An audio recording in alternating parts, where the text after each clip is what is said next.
Hey, what's up, y'all? It's the Dr. Investor back again with another video. So welcome to my channel where we talk about real estate investing, entrepreneurship, and personal growth. So today's topic, we're going to talk about how to market your Section 8 property. So I'll be right back with the topic.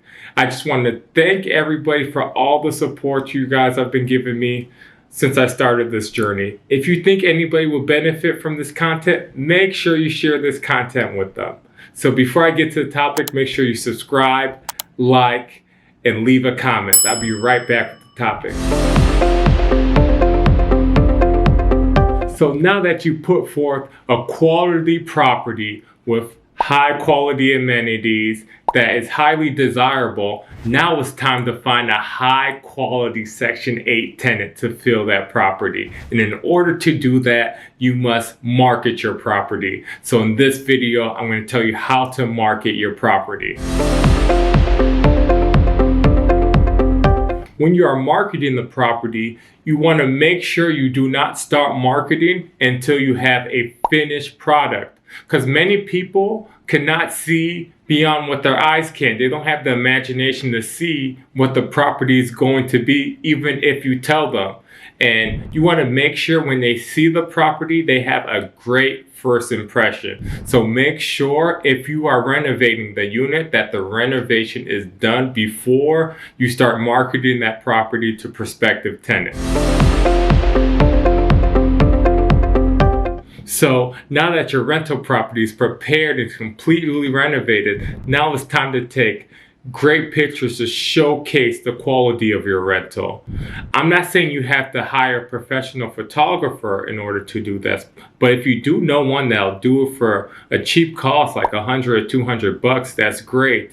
But nowadays with iPhone technology and smartphones, the cameras on these phones are great. So you can take great pictures just from your smartphone. Or if you have a DSLR like I have, you can take pictures through there. But the main thing is making sure you get the great angles and great lighting. A big tip I would give for you all is go to Zillow and look how professional real estate photographers are taking their pictures, the angles they're getting of the rooms, the kitchen, the dining rooms, the bedrooms, making sure you can capture these same angles yourself. So I would highly recommend that you look at these pictures in order to get some inspiration on what you should do for your personal pictures for your rental property. Some landlords are just taking a single picture or two in low lighting, not even taking pictures of the actual home, like the bathrooms, kitchens, and bedrooms. They're just taking a picture of the exterior of the property and putting it on there. But those landlords may not have a quality property that they want to showcase the amenities of. But we have quality properties in great neighborhoods, and we want to showcase to the tenants exactly what's included in this property so they can have that emotional pull toward the property and call you and ask to set up a showing. Taking high quality pictures of your rental property will blow you away from the competition. As you can see, look at most listing sites. Not many landlords are taking high quality pictures. They're doing the bare minimum for their rentals. So that will differentiate you from many landlords. And that's what you want to do, is differentiate yourself, because you're putting forth a great product, which some landlords do not do. You're taking great high quality pictures, which many landlords, especially within the Section 8 programs, are not doing. So this will tell to tenants that this person's serious, this person has a great property, and this person will most likely take care of that great property because they value it enough to advertise it in that great light. Now that you have taken great quality pictures of your rental property, the next step is to list your rental property on listing websites. So in order to market to Section 8 tenants, it's important to be where Section 8 tenants are looking at properties at.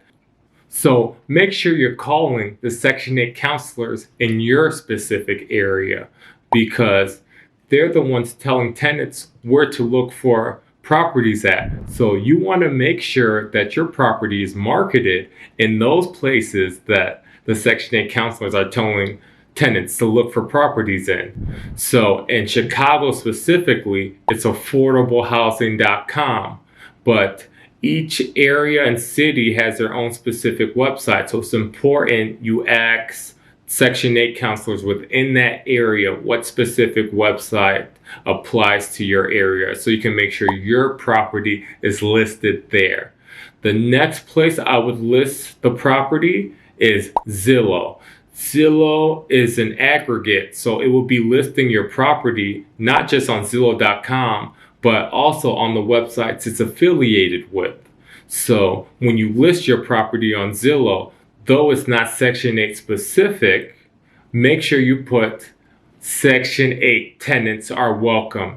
This would indicate that you're familiar with the Section 8 process and you're willing to accept Section 8 tenants.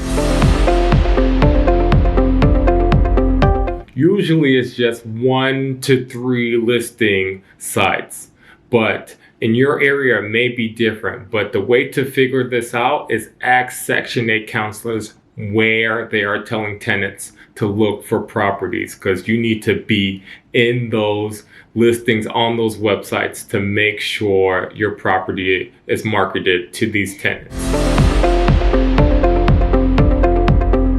So when you're listing your property on these listing sites, you want to make sure you describe the property in great detail. Like I said, we have a high quality property that we're putting forth. So we want to make sure we detail all the work that was put in for this property.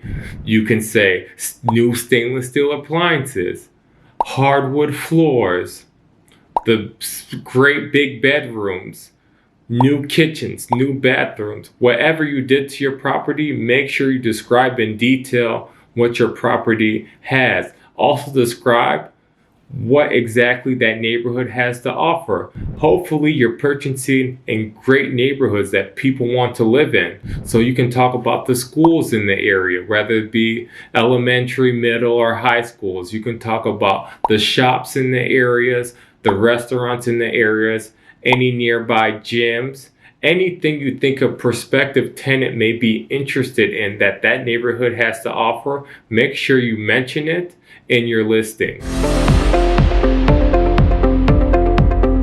So when I list my properties in non-Section 8 specific websites such as Zillow per se, I make sure that I list the rental price that I want to be what Section 8 is willing to pay for that property. So I purchase in high quality properties. In Chicago, we call them mobility areas. And Section 8 is willing to pay a premium for these properties. So they're typically greater than what you can get if you rented your property in market rent.